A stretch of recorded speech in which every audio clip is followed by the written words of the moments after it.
आप लोगों ने काला पानी की सज़ा के बारे में अपने दोस्तों या फिर फिल्मों में ज़रूर सुना होगा और आपके मन में भी ये सवाल ज़रूर आता होगा कि आखिरकार यह काला पानी की सज़ा कैसे होती है, किस तरीक़ा से यहाँ के कैदियों को काला पानी की सज़ा दी जाती है और इस सज़ा को काला पानी की सज़ा क्यों कहा जाता है। तो चलिए आज की इस वीडियो में हम लोग इन्हीं सभी बातों को जानते हैं। इसके लिए आप लोग वीडियो में अंत तक जरूर बने रहिएगा।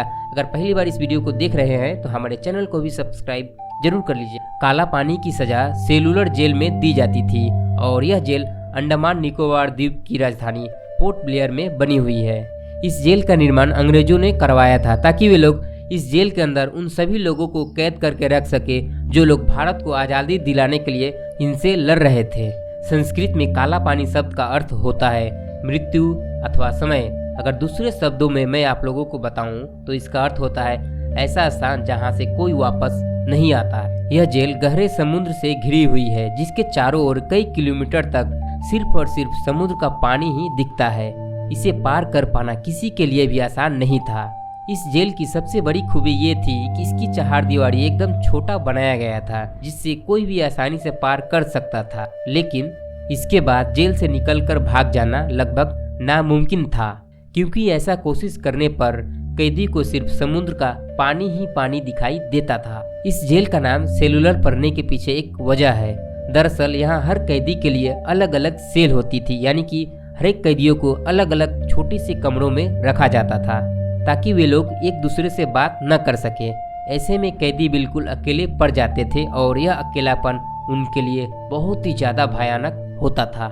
जरा कल्पना करके देख लीजिए, अगर आप लोगों को कई वर्षों तक एक ही कमरे के अंदर बंद कर दिया जाए तो आपका क्या हाल होगा। कहते हैं कि इस जेल में न जाने कितने ही भारतीयों को फांसी की सजा दी गई थी। इसके अलावा यहाँ पर और भी बहुत सारे सैनिक थे जो यहाँ पर मारे जा चुके हैं और उनकी मरने की वजह भी किसी को मालूम नहीं है और यहाँ तक कि इनका कोई भी सरकारी रिकॉर्ड मौजूद नहीं है। इसी वजह से इस जेल को भारतीय इतिहास का एक काला अध्याय कहा जाता है, अ ब्लैक चैप्टर ऑफ इंडिया।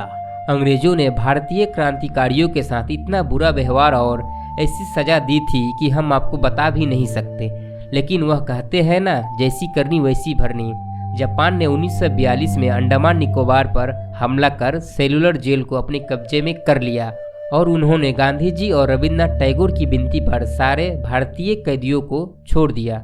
और कितने सालों से अंग्रेज जो सजाएं और व्यवहार भारतीयों के साथ कर रहे थे वैसे ही सजाएं जापानीज ने अंग्रेजों को दी थी। 1945 में दूसरे विश्व युद्ध के बाद अंडमान निकोबार आइलैंड को सुभाष चंद्र बोस के हवाले कर दिया गया और आज की तारीख में इस काला पानी की जगह को म्यूजियम में बदल दिया गया है जहां कई शहीदों की निशानियां आज भी मौजूद है। तो दोस्तों, आप लोगों को यह जानकारी कैसी लगी कमेंट सेक्शन में आप अपनी राय जरूर लिखिएगा। तो चलिए मिलते हैं फिर से एक बार एक नई वीडियो में एक नई जानकारी के साथ। तब तक के लिए आप लोग अपना ख्याल रखें।